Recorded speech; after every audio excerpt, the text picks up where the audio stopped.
novamente com o nosso programa Bate-Papo Família. E hoje nós estamos aqui com a psicóloga Maria Lúcia, com a pastora Arlete, e nós vamos bater um papo sobre adolescente. Se você assistiu o programa passado, nós ficamos devendo para você esse programa. Nós queríamos bater um papo sobre adolescência. Se você não assistiu, você perdeu. Em breve vai estar na internet, tá? Foi muito jóia, muito gostoso o nosso papo. Não saia daí, principalmente você que tem um filho adolescente, que não sabe o que fazer, está descabelando aí por causa do seu filho. Saiba que ele apenas está passando um processo de transição. Oi, meninas! Oi. Que bom ter vocês novamente aqui com a gente. Obrigada, prazer nosso. Ô, Maria Lúcia, muitas mães que estão nos vendo hoje têm filho adolescente em casa, né? É aquela fase de transição da infância para a vida adulta. E é uma fase complicada, onde não só o adolescente que está passando essa fase, mas toda a família ela é influenciada, né, de uma forma ou de outra por esse processo, não é verdade? Toda a família está vivendo o processo junto com o adolescente. É uma fase muito bonita, é uma fase muito rica, como você falou, de transição e de muita transformação também. O adolescente ele passa da fase infantil, do pré-adolescente ele vai para a adolescência com muitas mudanças, mudanças de cabeça, mudança de corpo, hormonal, mudanças assim muito importantes, e de amigos, de estruturas de amigos, grupos de amigos. Então são mudanças fundamentais, onde ele vai ter que decidir muitas coisas, decidir profissão, decidir como ele vai ser como pessoa, É o momento da busca da identidade, onde ele vai se diferenciar dos pais para se encontrar a si mesmo. E nessa busca que ele faz, essa transição, é que ele pode se perder ou ele pode se achar. É muito interessante. Porque ele vai se afastar dos pais, é necessário até certo ponto que ele se afaste para se encontrar, mas se ele tiver uma boa base, ele vai se afastar, mas ele volta, ele volta para a família já com uma nova identidade, uma nova postura. Mas é muito complicado para eles, né? Muito. Eu vejo assim, é tão interessante, quando as mães, eles são pequenininhos, eles fazem questão de pegar na mão da mãe para ir para a escola, Aí nessa fase eles estão sempre à frente ou atrás, não querem. Mãe, me beijo de jeito.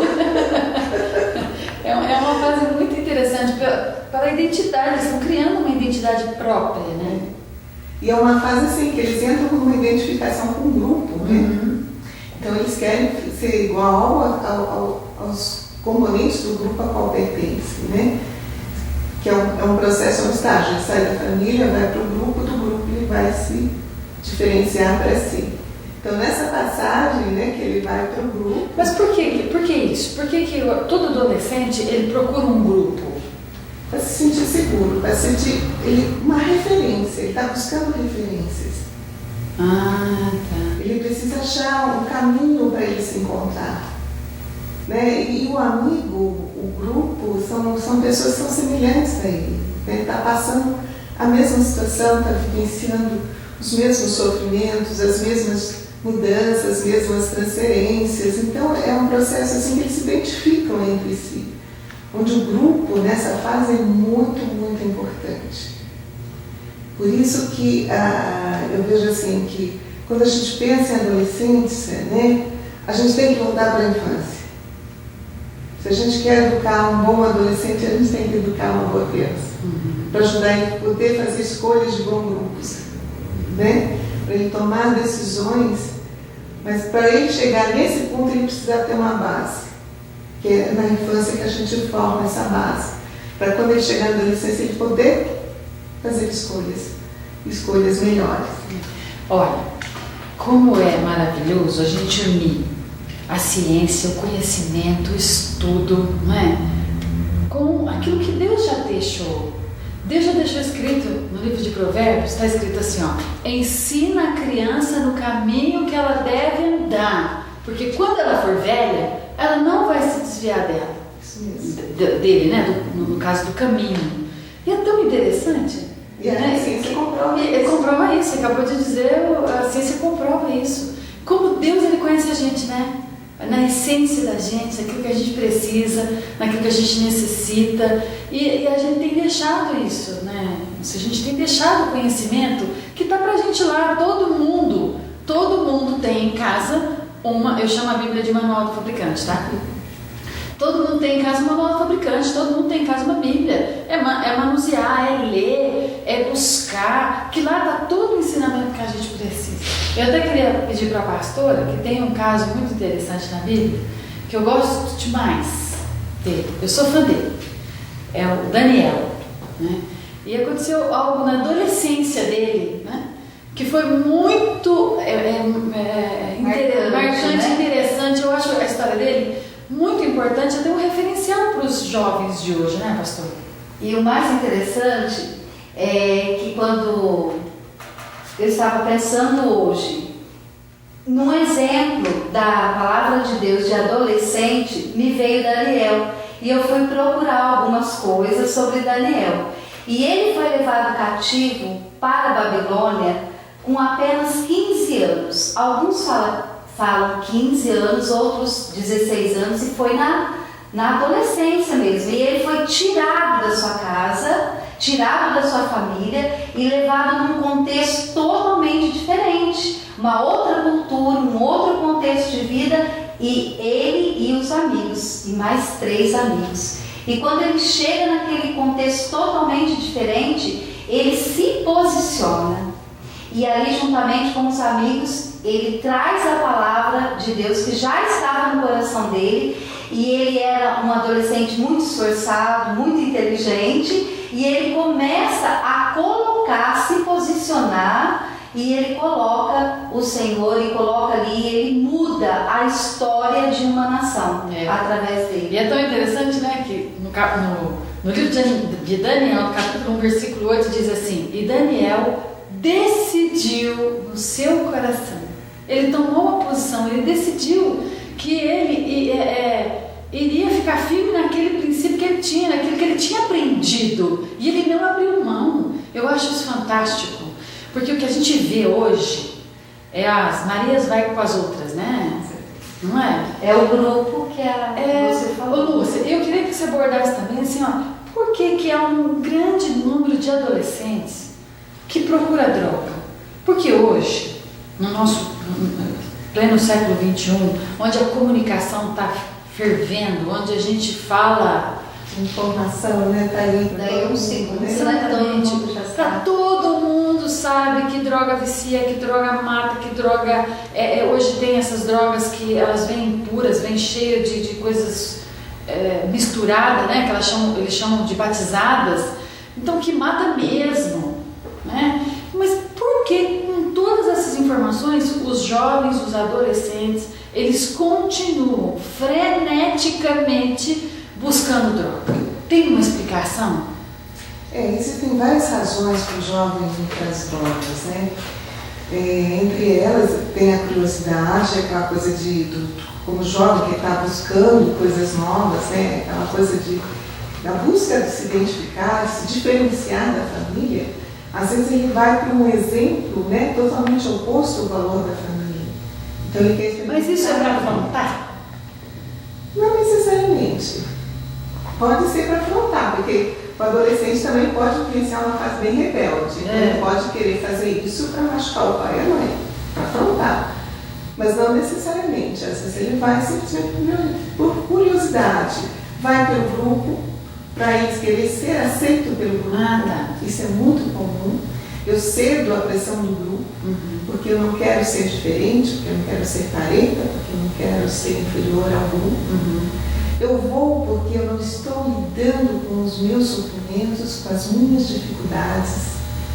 Então a droga, ela é, vamos dizer assim, uma anestesia da dor, né? É algo que vem para aquele, sabe, uma forma de lidar com o sofrimento, mas é uma forma que não se resolve os problemas, né?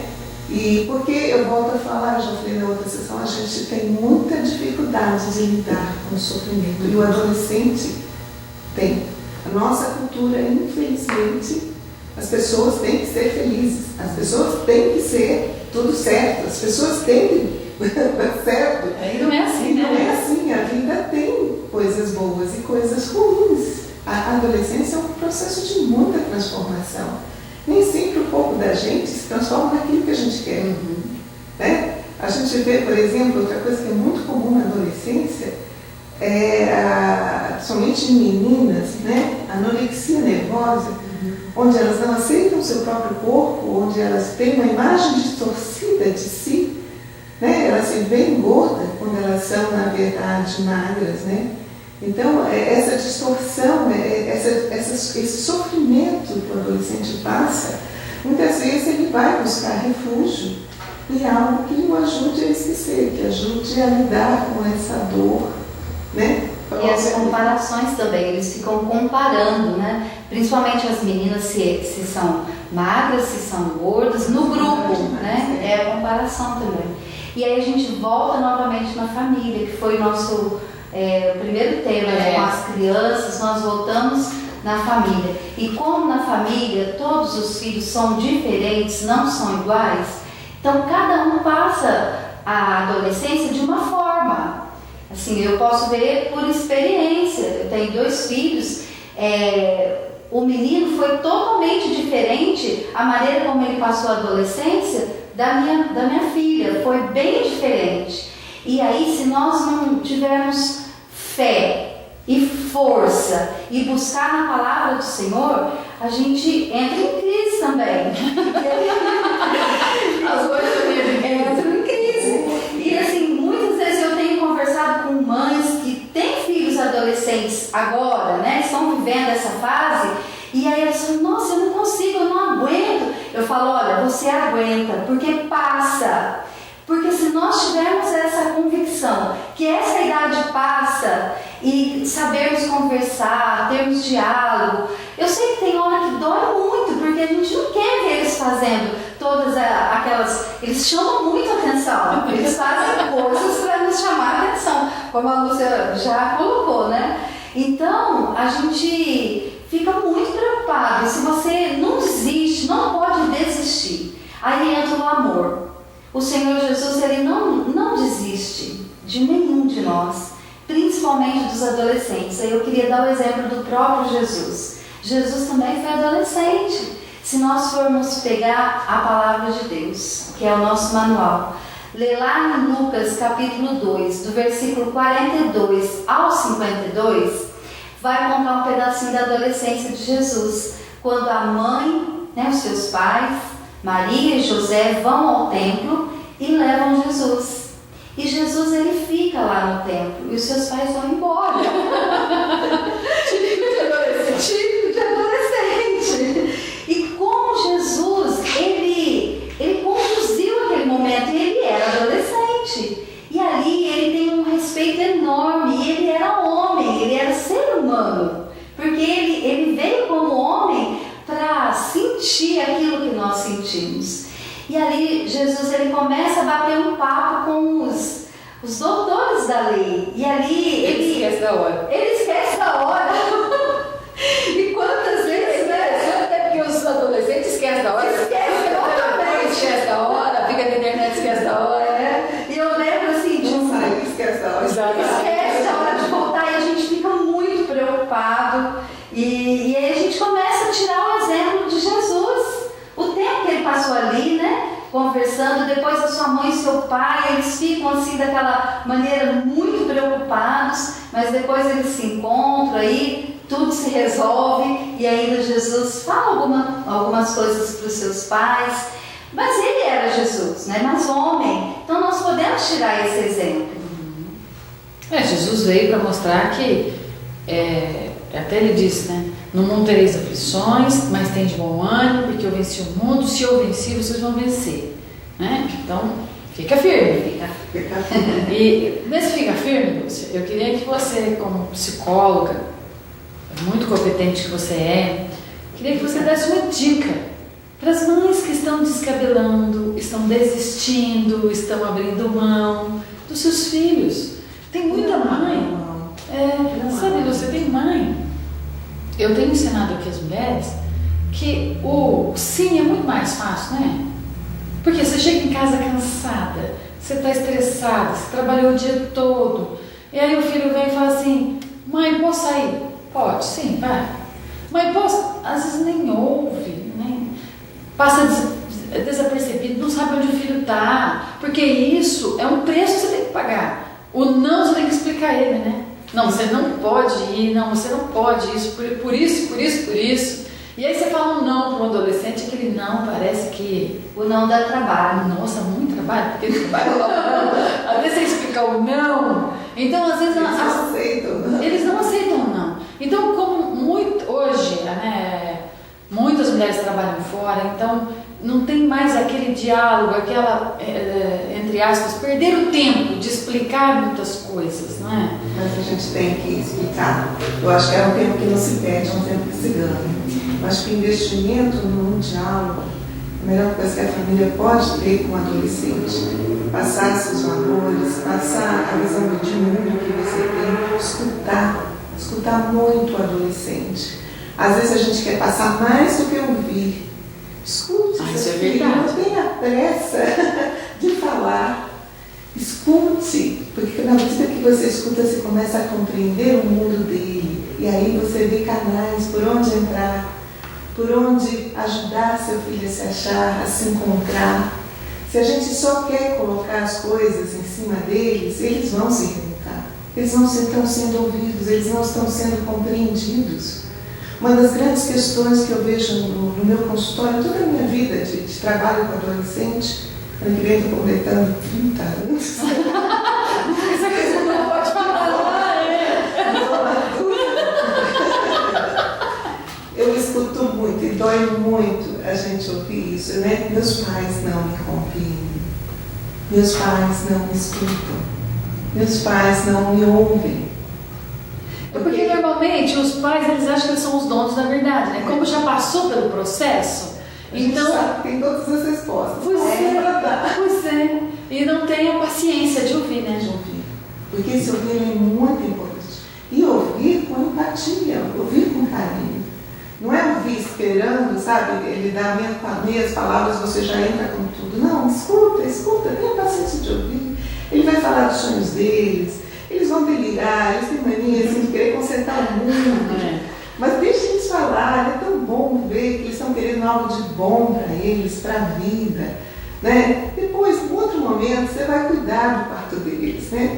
Porque tem gente que os filhos vêm com ideias, não, mãe, eu gostaria, sabe, de fazer isso, fazer aquilo, fazer aquilo. E a mãe já fala, mas meu quarto você arruma.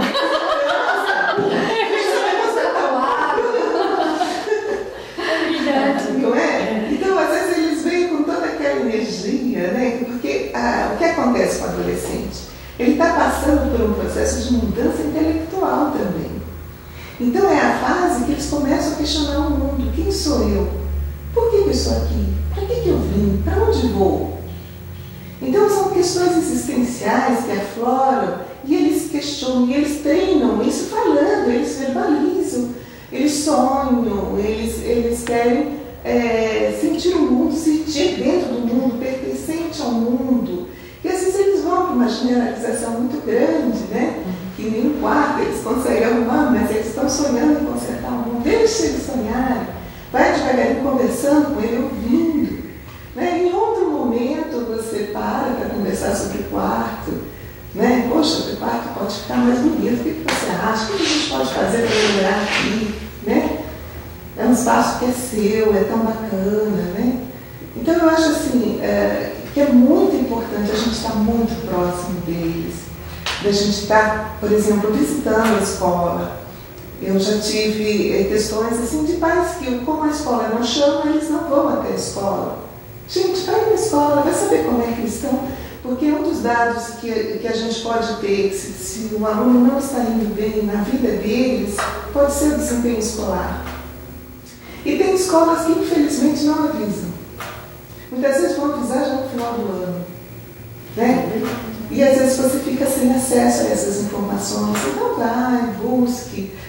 Outra coisa que é muito boa são fatores protetores, né? Então a família, o diálogo, aquela coisa de buscar uma harmonia dentro de casa familiar, mostrar para o seu filho que ele é importante na vida familiar, que ele tem lugar e espaço, e que o espaço dele não é só venha a nós, mas ele também contribuir com a família, ele também ajudar na família, ele se sentir útil na família, né? Além do espaço familiar, é importante o espaço espiritual. Isso aqui é um fator protetor muito importante para o adolescente.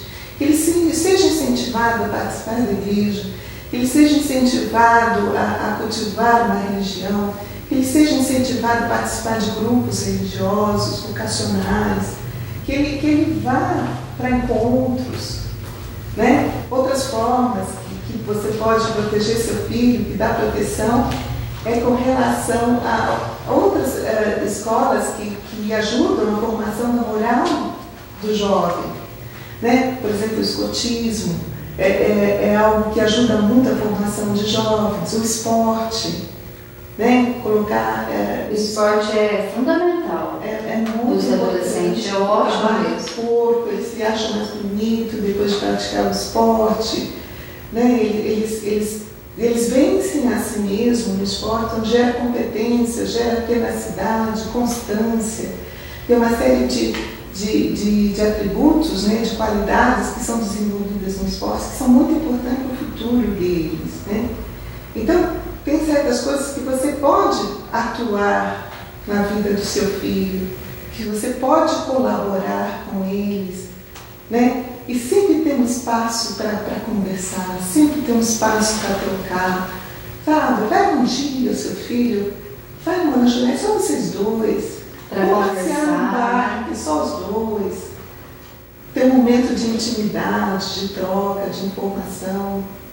E é tão interessante tudo isso que a Lúcia está dizendo, porque voltando novamente na família, a questão das palavras, ela colocou muito a conversa, e nessa fase da adolescência, como já está neles ficarem rebeldes, que vem a rebeldia deles, e muitas vezes os pais não têm paciência e liberam palavras de maldição, e a palavra de Deus ela fala muito sobre as palavras que saem da nossa boca.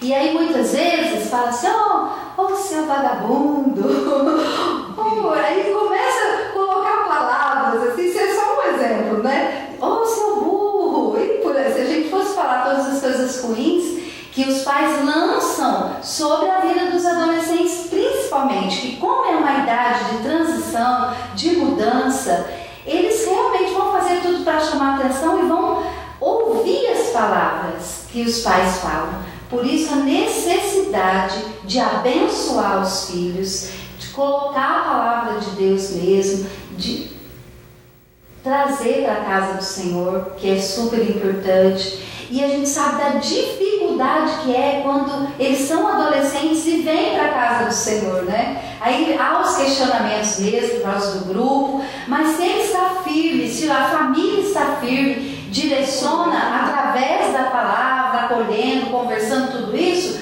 vai passar. Aí ele vai se tornar um jovem firme na palavra. Mesmo quando se desviar, como diz a palavra, né? Um dia ele vai voltar, porque foi plantado, e foi plantado palavras de bênção. Então é interessante nós falarmos para os nossos filhos, você consegue, vai passar, você vai sair dessa, você vai conseguir se superar. Não, como você é lindo, mesmo que o nariz dele está crescendo bastante, mesmo que está brincando, está crescendo todo desengonçado, falar, não, como você é lindo, como eu te amo, como você é importante. Isso faz toda a diferença, e a gente está seguindo a palavra do Senhor. Eu acho que a bênção é poderosa. Você abençoar seu filho, né? Você colocar palavras boas para o seu filho, é outra coisa. Que bom, só que infelizmente o nosso diretor mandou já deu a hora. Mas que é isso? O nosso diretor mandou parar de novo, gente, acredita? Na hora que o papo tá legal, né? Abençoado, muito joia. Muito obrigada por vocês estarem aqui, viu? Obrigada. Eu acredito que foi uma bênção na vida das mães, que muitas mulheres, né, que estão nos ouvindo estão aí desesperadas com um adolescente em casa, sem saber o que fazer. E essas palavras abençoaram, vai dar uma direção, um norte, um caminho para muitas famílias. Muito obrigada por vocês terem vindo, e em breve nós vamos fazer outro, né? Sim. Aí eu quero que meu esposo esteja aqui, que eu tô com saudade dele. Né? Ele não pode estar aqui de novo, mas em breve ele vai estar aqui com a gente, tá? Você que esteve com a gente, quanta coisa boa foi dita para você, quanta coisa boa você aprendeu, né? Então, querido, toma uma porção. Você precisa resgatar a tua família. Tudo gira em torno da família, do casamento. O manual do fabricante diz assim, olha, que quando 2 concordar na terra, será a guerra do céu. Já ouviu isso? Pois é, sabe onde tem 2? É no casamento, é você e seu marido, é na sua casa. Vocês precisam aprender a concordar, a se relacionar, aprender a amar. Nós precisamos trabalhar? Precisamos. Nós batalhamos, nós queremos ter as coisas, mas nós precisamos aprender que o ser é muito mais importante do que o ter. Ser uma família abençoada, ser é a essência da nossa vida. Querido, presta atenção no teu filho, aonde ele vai, com quem ele está, o que ele está fazendo, converse mais com ele, dê amor para ele, que é o que você tem de mais precioso, o seu bem mais precioso. A tua riqueza está dentro da tua casa. Não está no teu carro, na tua casa, na tua fazenda, não, está dentro da sua casa. É o seu marido, é seus filhos. É deles que nós temos que cuidar. É para eles, principalmente nós que somos mães, é para eles que nós existimos, sabia? É para eles, para dar o melhor para eles, para que eles possam ser os nossos sucessores. Vocês sabem que eu já disse aqui várias vezes, a palavra sucesso, o original dela é sucessor, quem tem sucesso é aquele que deixa sucessor, é aquele que faz sucessores. Então, mulheres, se vocês querem ser mulheres de sucesso de verdade, faça sucessores, faça dos seus filhos sucessores seus. Aqueles filhos que vão continuar o teu legado, o teu sonho, o teu propósito. Então não perca, em breve nós estaremos aqui. Eu quero te convidar, nós temos culto aqui todas as quartas-feiras, lembra? Todas as quartas-feiras às 20 horas, todos os domingos às 19h30, 7h30 da noite. Nós estamos esperando você aqui de braços abertos. Deus ama você, Deus tem algo tremendo na tua vida. Deus, Ele quer transformar a tua mente. Em Romanos capítulo 12, versículo 2, diz assim, olha, que você possa renovar a sua mente, para que você possa experimentar a boa, perfeita e agradável vontade de Deus para a sua vida, para a vida do seu esposo, para a vida dos seus filhos, para a vida da sua família. O desejo do nosso coração, querido, é que você alcance lugares altos, que você tenha sucesso e faça sucessores. Um beijo no seu coração, até semana que vem. E o Guinaldo vai estar aqui, tá? Um beijo. Tchau.